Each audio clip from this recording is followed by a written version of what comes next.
शंभवे गुरुवे नमः। शंभवे गुरुवे नमः। प्रणाम करती हूँ अपने जगत गुरु शिव गुरु माँ भवानी के चरणों में मेरा प्रणाम स्वीकारो। प्रणाम करती हूँ साहब दीदी के चरणों में मेरा प्रणाम स्वीकारो। प्रणाम करती हूँ आप सभी गुरु भाई बहनों के चरणों में मेरा प्रणाम स्वीकार हो। आप सभी का बहुत बहुत धन्यवाद करती हूँ। चैनल को सब्सक्राइब कीजिएगा, वीडियो को लाइक शेयर कीजिएगा, पूरा सुनिएगा। आगे सुनते हैं पुस्तक अन्न में लाकर पेज नंबर 197 से। एक रविवार को अभिनवानंद जो 9वीं कक्षा के छात्र थे आदमी की एक खोपड़ी लेकर अपने फ्लैट में दाखिल हुए। हरिंद्रानंद और नीलम वहीं ड्राइंग रूम में बैठे थे।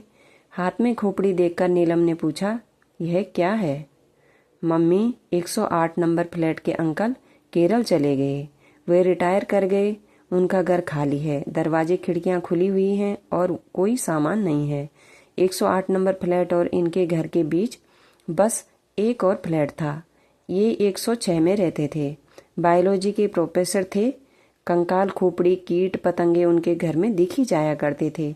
घर की अलमारी में यह खोपड़ी रखी थी, आप वहीं रखाइए, हरिंद्रानंद ने कहा।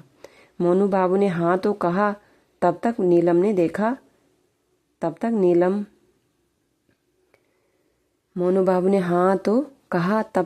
ने कहा, देखें पापा तो बचपन में शमशान से ही खोपड़ी ले आते थे। नीलम ने साहब से पूछा, अच्छा खोपड़ी का आप क्या करते क्या थे? खाना बनाकर थोड़ी ही खाता था। लाइए एक तमाशा दिखाता हूँ। साइकिल चलाना छोड़ दिया है। इसका मतलब यह थोड़ी है कि साइकिल चलाने की कला भूल गया हूँ। मोनू बाबू चकलस मारने निकल चुके थे। उनके बड़े भाई अन्नू बाबू वहीं बैठे बैठे भुन बना रहे थे। पापा भी क्या क्या करते रहते हैं? किसी ने कोई उत्तर नहीं दिया। जरा सरसों तेल और सिंदूर लाना, हरिंद्रानंद ने नीलम से कहा। दोनों सामग्रियां आई। थोड़ा सरसों तेल दाहिने हथेली पर मांगा, फिर उसमें थोड़ा सिंदूर मिलाया। बाएं हाथ के अनामिका से सिंदूर को तेल से मिलाने लगे। शायद मिलाने की गिनती भी निर्धारित थी और नेपथ्य में मंत्र भी। तत्पश्चात बाएं हाथ के अंगूठे से खोपड़ी पर गहरा लाल लंबा टीका कर दिया। कहा, इस खोपड़ी को यहीं पलंग के नीचे रख दीजिए। रात में उसी पलंग पर लवली और मोनू सोया करते थे। कुछ तो नहीं हुआ? नीलम ने चुटकी लेते हुए कहा। भाई रात होने दीजिए। बात खत्म हो गई। बगल वाले कमरे में ही इनका शयन कक्ष था, उसी में पूजा का रैक भी। मध्य रात्रि सभी सोए थे। अचानक लवली के रोने की आवाज आई। नीलम अकबका कर कमरे से बाहर आई। ये भी पीछे पीछे बल्ब जलाया गया। वैसे नाइट बल्ब जल रहा था पर उसकी रोशनी पर्याप्त नहीं थी। पलंग पर दोनों उठकर बैठे थे। मोनू भी डरे हुए। नीलम ने लवली को चुप कराया। पूछा, क्या हुआ? मम्मी, एक औरत बिस्तर पर बैठकर हम दोनों को हिलाकर जगा रही थी।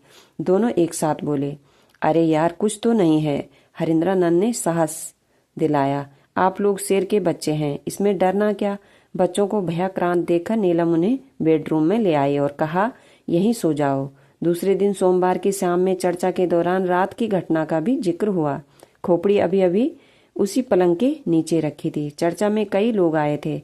सहरसा जिले का एक नवयुवक गुरुभाई रघु तो जो पटना में एक विधायक के आवास में रहा करते थे, बोले, सर ऐसे ही बच्चे डर गए हैं। इस पुरानी मरी हुई खोपड़ी में अब क्या रखा है? सर हमको दे दीजिए, हम ले जाते हैं। हरिंद्रानंद खोपड़ी को खुद ही हटाना चाह रहे थे। जाते समय एक झोले में बाइक पर खोपड़ी लेकर चले गए। 2-3 दिनों के बाद वे शाम में आए, घबराए और परेशान। आवाज निकल नहीं रही थी उनकी, पर किसी तरह बोले, सर खोपड़ी ले आए हैं। हरिंद्रानंद ने मन ही मन सोचा, फिर जहमत आ गई। सर बहुत गड़बड़ हो गया। आज हम बाहर निकले हुए थे, डेरा लौटे तो पता चला कि दिन में मेरे रूम में आग लग गई और सब कुछ जल गया। बहुत मुश्किल से आग बुझी। आपको खोपड़ी नहीं ले जानी चाहिए थी। आदमी को जोश में होश नहीं खोना चाहिए। सचमुच सब कुछ जल गया?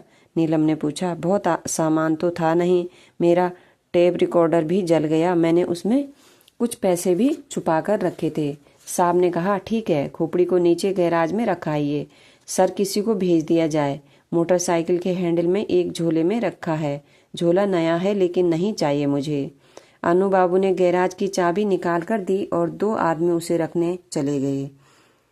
गैराज से गाड़ी निकालते समय चालक की नजर बराबर उस पर पड़ती रहती।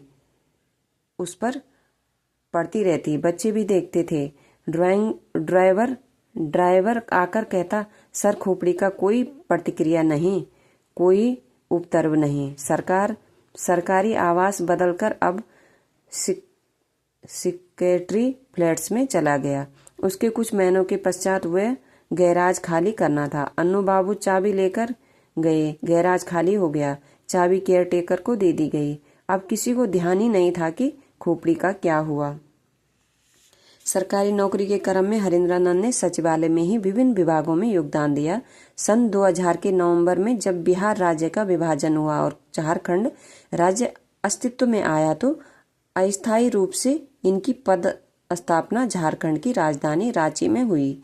नया राज्य था, सो काम का बोझ ज्यादा था। फिर भी जब भी समय मिलता ये लोगों को शिव शिष्य बनाने में लगे रहते, किंतु ये सारे प्रयास विफल रहे।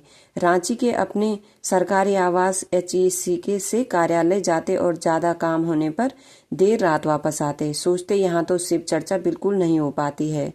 रात में परिवार का साथ मिलता पर अधिक समय कार्यालय में व्यतीत होता। एक दिन दोपहर में खाना खाने आवास आ रहे थे।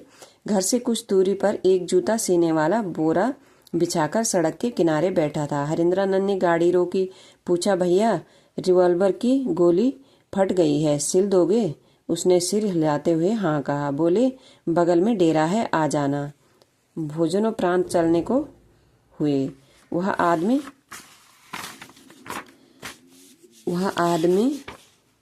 फाटक पर आया। उन्होंने उसे भीतर बुलाया और सामने की कुर्सी पर बैठने को कहा। वह नहीं बैठा। तेज स्वर में कहा, भाई बैठिए ना। बमुश्किल वह बैठा।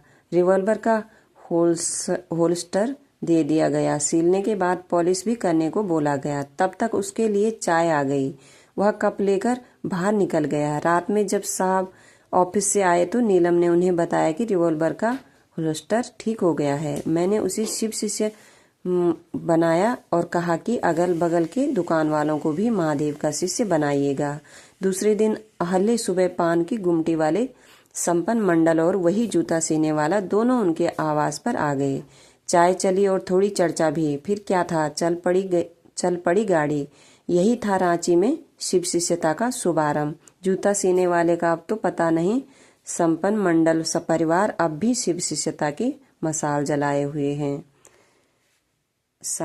अपने गुरु सहित साब दीदी के चरणों में मेरा प्रणाम। आप सभी गुरु भाई बहनों के चरणों में प्रणाम। आज के लिए इतना ही। इससे आगे कल